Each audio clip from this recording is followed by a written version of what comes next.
Hello, my name is SpencerRhein, and this is my main project for our Tableau course at BCIT. I have chosen to do my project on the City of Vancouver because I have a personal interest in the City of Vancouver. I moved here about a year and a half ago, and when I got here, I needed to learn the different neighborhoods because I needed to find a home for my family and I. So I did the old school way. I did a lot of footwork, driving around, checking out the neighborhoods, talking with people. However, if I had had the knowledge I do now about how to gather and interpret data, especially with Tableau, I could have used the high-tech route. Nonetheless, it's been a very insightful project. I've learned a lot about the city and I've particularly enjoyed it. So now I would like to share what I've learned with you. Obviously, while I was studying the city of Vancouver, I was also learning how to use Tableau desktop, which was a very useful project in terms of both endeavors. I was happy to do it. So let me begin with my presentation. This is the first first dashboard of my presentation. It's a general overview of the residents of Vancouver, broken down by age and distribution across the neighborhoods. To begin with, I just have a general summary up at the top on the right-hand side. Here, the grand total, the population for Vancouver in the census taken by StatsCan in 2016, I believe this data came from, as we can see, 633,120 people. Of those, almost 100,000 are children, minors being 19 and under. The older adults, middle age, around 40 to 65 or 45 to 65 in that range, coming in at 180,000. Seniors being 65 and over, 135,000, and young adults, most interesting statistic here, young adults from about 20 to 40, 45 in that range, 218,000, which makes them about a quarter of Vancouver's population.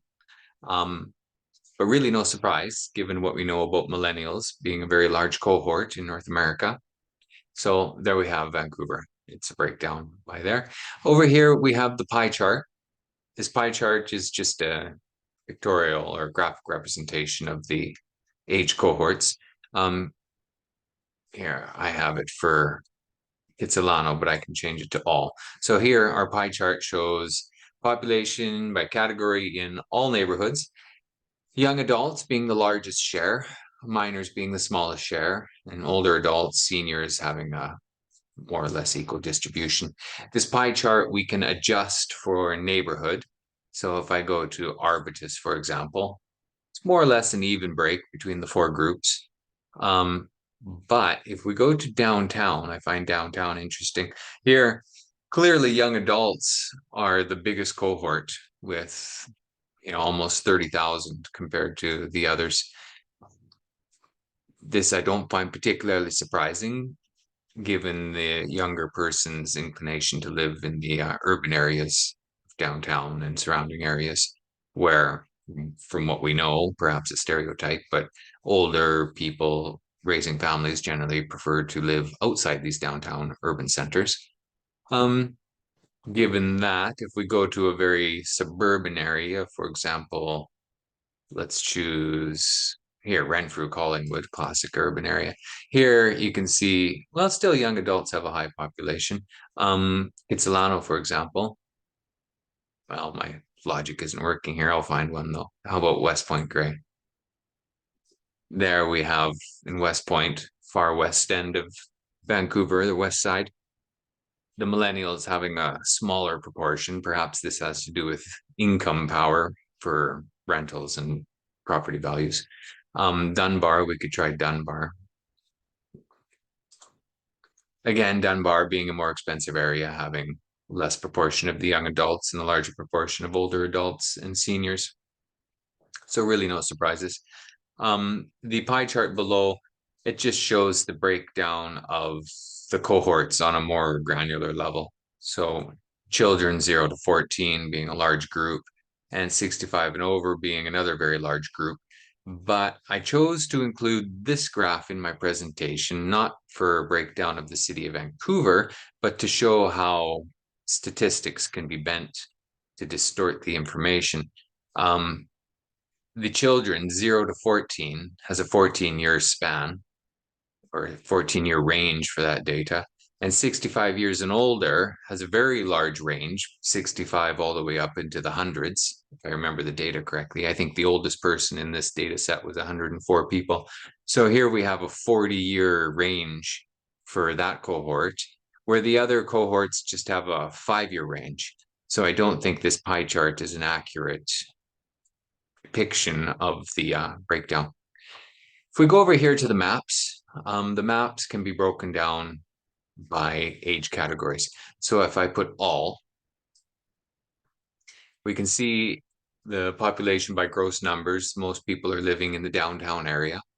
And next to that, we have the Kensington and Renfrew neighborhoods, which also are very densely populated, having 51,000 in one, 49,000 in the other, and of course, downtown 62,000. So these neighborhoods are the most populated. When speaking of the age groups, the population by density, which in retrospect is probably mislabeled, it should be population by ratio, meaning the ratio of that age group to the total population of that neighborhood.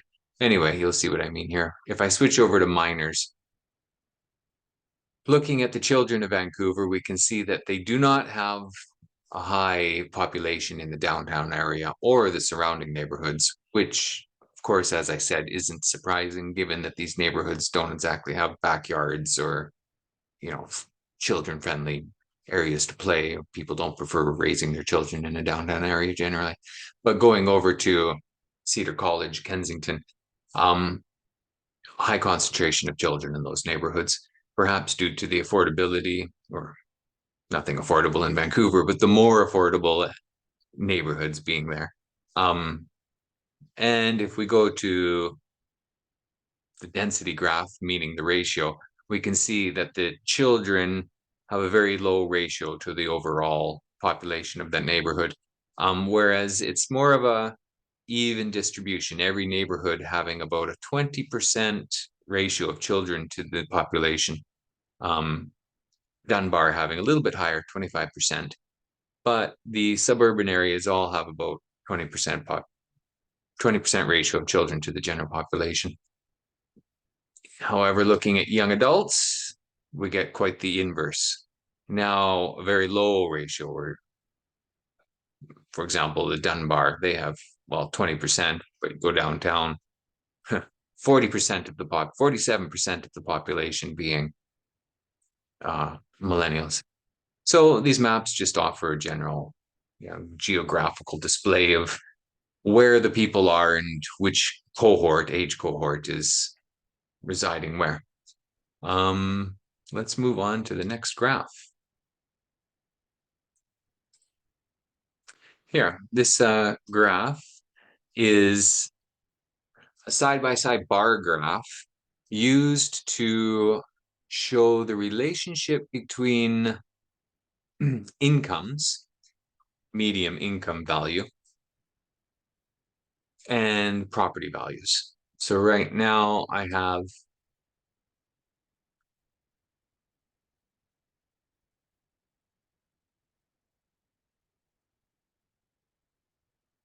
no, there we go. Okay, so here we have the breakdown. Going by incomes, the highest earners are living in the downtown area.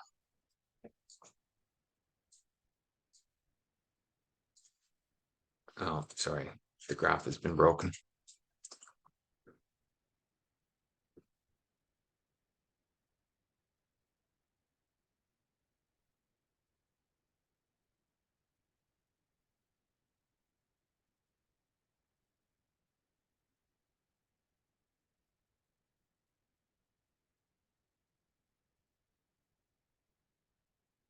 Okay, sorry about that.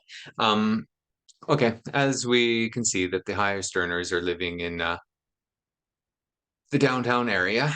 And the interesting thing about this graph, in fact, the reason or what I want to draw our attention to on this graph is or perhaps the erroneous property value of the Oak Ridge neighborhood. I find this surprising, as most people in Vancouver can attest. We all know that the expensive properties are out on the west side near Kitsilano or West Point Gray. However, according to our data, by the way, this data was taken from the tax assessment by the City of Vancouver in 2022, so it's quite recent. According to those tax assessment, the median value of property in Oak Ridge far exceeds any other neighborhood, including Fairview and Kitsilano. So either there is some property out there that is an outlier distorting our data, or the data set is wrong. I don't know which, but it's certainly a curiosity. This is I would believe there is something wrong with this data, because if we compare Oak Ridge to the general income of the residents there, these residents have a very low income compared to the others. So it doesn't seem to make sense. If I now sort this to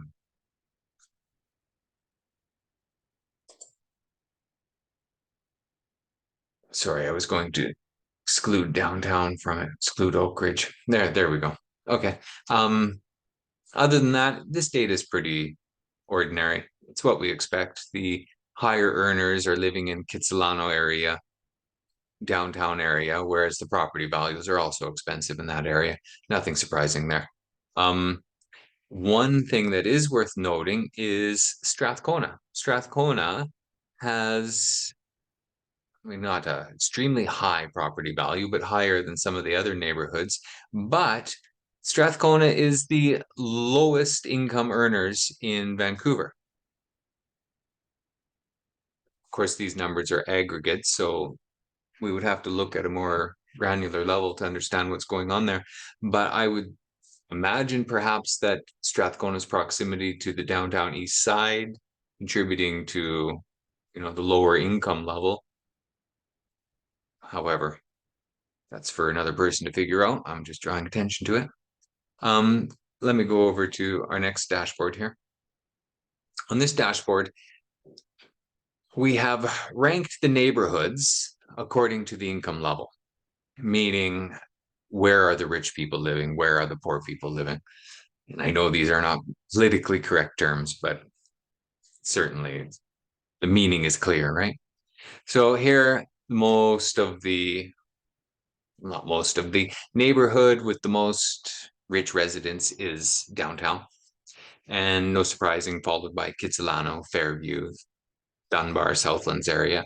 That's more or less what we expect. I can filter this data now. Let's move over to upper middle. Upper middle, still downtown. Upper middle class are still choosing to live in the downtown Kitsilano area.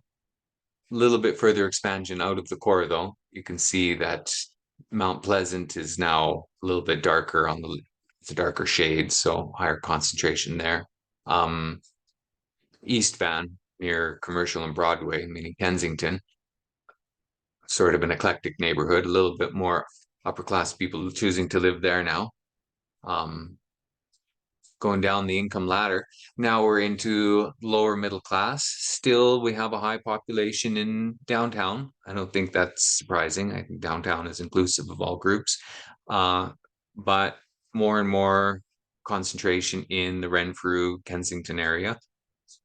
And if we go one more down, now we're into poor, poor being under $45,000 a year, I believe. Still downtown has its share, but by far the lion's share now is in the Renfrew area, which coincides, as we saw earlier, with the property value being lower in these regions. So we can certainly see how the money is spread across Vancouver by this graph. And moving along here, now we're into the crime a dashboard illustrating crime in Vancouver. This is by far my favorite dash. I'm just going to reset it before I start the presentation here. Oh, I have it reset.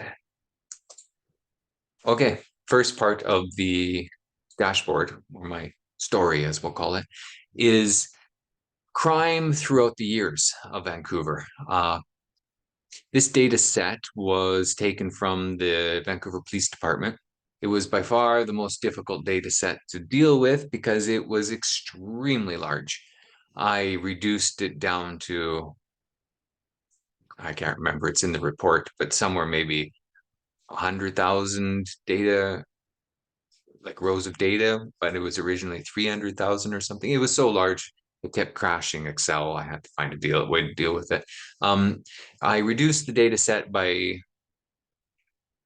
cutting off the first 8 years. So the original data set went from 2008 until 2023. I removed the first 8 years, so I'm starting with 2016, but nonetheless, it still offers some nice insight into the crime. The most interesting, or the first thing I would like to show about this is the trend. I think this is just fantastic. Very optimistic news here. We can see a slow but definite decrease in the number of reported crime incidences in Vancouver. Of course, a skeptic might say, well, less people are reporting the crime, but nonetheless, there is certainly a downward trend there, which is good to hear. I'm happy to see that. It's against our general wisdom about always increasing crime, I would say. If I get rid of that trend line. This is across all of Vancouver. We can filter for just a neighborhood or two. So let's go to downtown. This is a very interesting point on this graph. Again, there's the downward trend. If we show the trend line, perhaps not as steep. I'm not sure. We'd have to compare, but nonetheless, a downward trend in crime.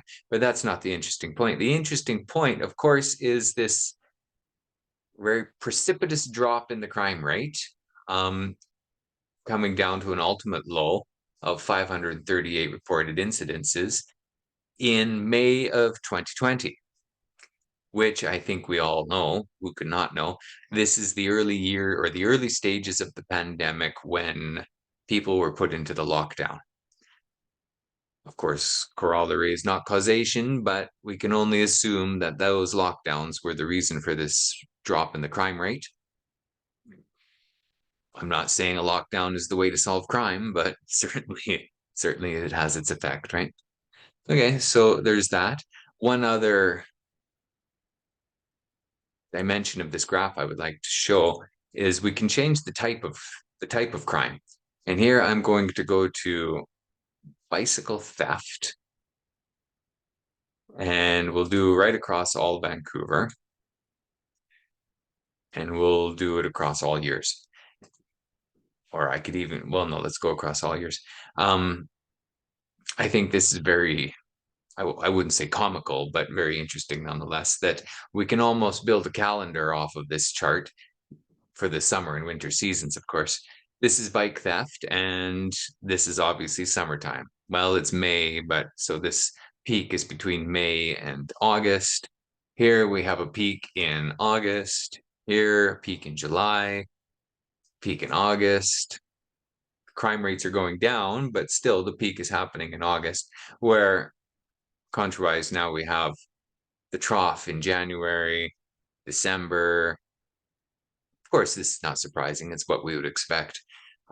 I did comment, though, that the most surprising thing I find about this graph is that people actually report bike theft. I don't know what they're hoping to get from that. I don't believe they'll ever get their bike back, but nonetheless, there we go. We have the data on it. After that, we can change the type of graph we're looking at to see crime by neighborhood. If I reset the other filters, so we're at all, over all years, I think it's amazing. It's not the word I want to use, maybe disappointing, I guess, but the disproportionate amount of crime happening in the downtown core. It's unfortunate. I hate to see our beautiful downtown be affected by crime like this, but there it is. You can't even compare our downtown to the other neighborhoods. It's completely off the chart. Um, well, not literally speaking, but close enough, right? Uh, I'd be curious to know how other cities fare with their crime rate in the downtown. Maybe it's normal for a large urban metropolis, but that's our situation in Vancouver anyway. If I change the type of crime to homicide, this I find also unfortunate in the sense that Strathcona certainly has its fair share of homicides over the years. This is, of course, only in an 8-year span, I believe, 2016 to 2022. Strathcona, as we know, is adjacent to the downtown east side. I don't know how much that plays a factor into it, but also early, in an earlier dashboard, we also saw the low income levels of the residents of Strathcona. Here we're seeing quite a large share of violent crimes being homicide. We can also go change the type into offense against a person. I'm not sure exactly what that entails, but we get the idea. Sounds like violent crime of one sort. Um, Again, Strathcona has quite a high number, not as much as downtown, of course, but more than the other neighborhoods. So that is crime by neighborhoods. And our last chart, map, I should say, is a depiction of how crime is distributed across Vancouver. Of course, we saw this in the pie chart, but a graphical representation gives a better idea of what's going on, I find. Here, the red zone, obviously downtown, with Strathcona and West End also having a intensity to their color, meaning a high crime reported crime incidents. I would like to point out, though, that every other neighborhood on this map has this yellow color, meaning, and they're all the same. So it would seem that crime is evenly distributed across the other neighborhoods.